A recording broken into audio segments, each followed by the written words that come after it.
Денеска го поднесовте предлог законот за амнестија. Во неговиот текст стои дека практично со неговото стапување во сила се прекинуваат сите поведени кривични постапки, како и целосно се ослободуваат од издржување на казна затвор сите практично осудени. Значи ги опфаќаат сите инволвирани во случувањето на 27 април лани.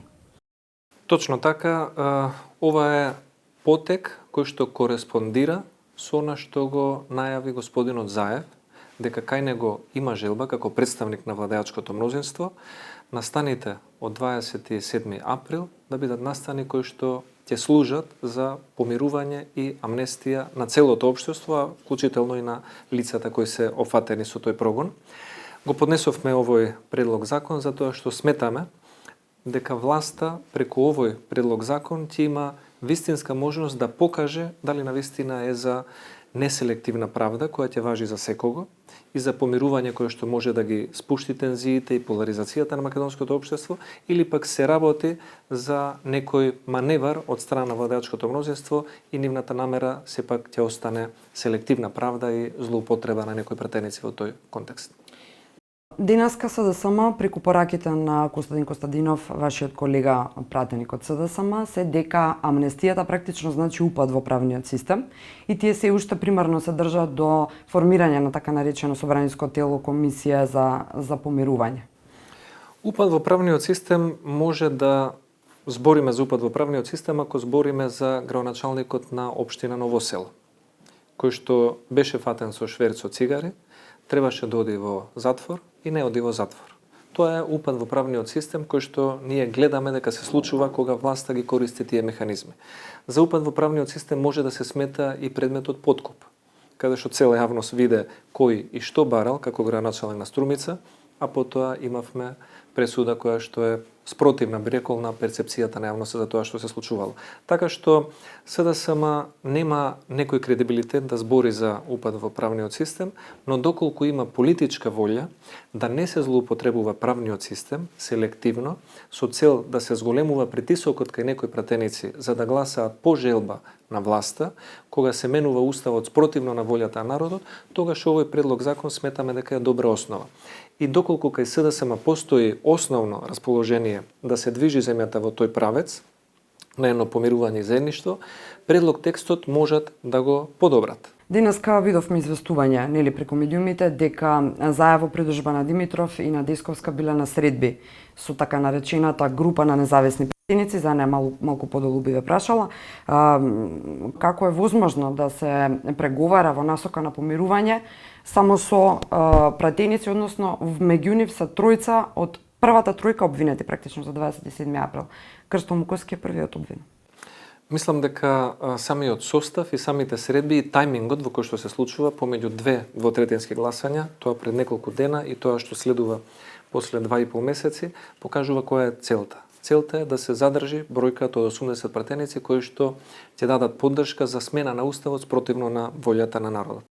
Така што се гледа дека ваквите постапки на нагло менување на ставот и сите оние информации кои што кружеа во јавноста преку медиумите за можен подкуп, за можни уцени, за можни парични трансфери, за можни повластици кон некого од оваа група, создаваат еден сомнеж дека голем дел од пратениците ја смениле својата волја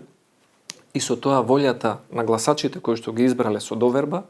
преку одредени други нелегитимни или нелегални постапки кои што веројатно некој друг им ги наметнал како закана, како притисок или одредена понуда. Вашиот колега во собранието, пратеникот Илија Димовски и сопартиец ваш, порача дека нема да сака и нема намера да учествува во фингирани внатропартиски процеси. Деновиве бевме сведоци на објавени писма, еднострано преписки, така натаму, меѓу кои последните од вчера презентираното од Сашо Мијалков. Во кои писма, вклучително и вчерашното, јавноста препозна одредени невистини или неискрености, да речеме. Милошовски, што е вистина во овие приписки меѓу еви исклучени членови и ставовите, да речеме, на актуелното раководство на ВМРО-ДПМН? Тоа што јас го знам, бидејќи не сум дел од Централниот или Извршниот комитет каде што се разговарало на овие теми и се донесле одлуки за исклучување на одредени сегашни или поранешни истакнати членови на партијата, е дека гласањето било тајно и дека сите членови на Централниот комитет го поддржале таквиот предлог. Тоа значи дека членовите на Централниот комитет веројатно виделе доволно убедливи докази за да донесат таква одлука. Но секоја понатамошна преписка јавна, според мене, моди во прилог само на господинот Заев и на СДСМ, за да се одвлекува вниманието од реалните проблеми. Немаме повисоки плати, нема подобра економија, нема 100.000 денари плата за лекарите, нема задоволни земјоделци, немаме подобро здравство, има разни наводи за корупција во тендери, во грантови, стипендии на високи деца на високи функционери и за да не се разговара на тие теми во време кога насилно се менува уставот против волјата на народот, отворените писма кои да ги пишува само прави услуга на власта и создава некои чадни завеси зад кои што неуспесите на власта би се сокриле барем за момент. И затоа според мене би било најдобро луѓето кои што добро се познаваат со години и биле сопартици, ако имаат нешто да си кажат, не е воопшто проблем да си го кажат тоа лично. Дали Милошовски идниот подпредседател на ВМРО ДПМН или имате поинакви амбиции, можеби? Не сум разговарал со никого од раководството на таа тема, но во овој момент имам една амбиција, а тоа е да ја представувам волјата на народот во собранието, да дадам поддршка на тие партиски представници кои што ги делат истите принципи, да се брани програмата на ВМРО ДПМН, да се заштитува уставот од било какви нелегитимни действија и најмалку е битно кој на каква позиција ќе биде, битно е за тоа што сме избрани пред граѓаните да ја оправдаме довербата и да дадеме се од себе да работиме во таа насока и нормално во интерес на Република Македонија. Ви благодарам за учеството во вестите на Алфа. Благодарам многу.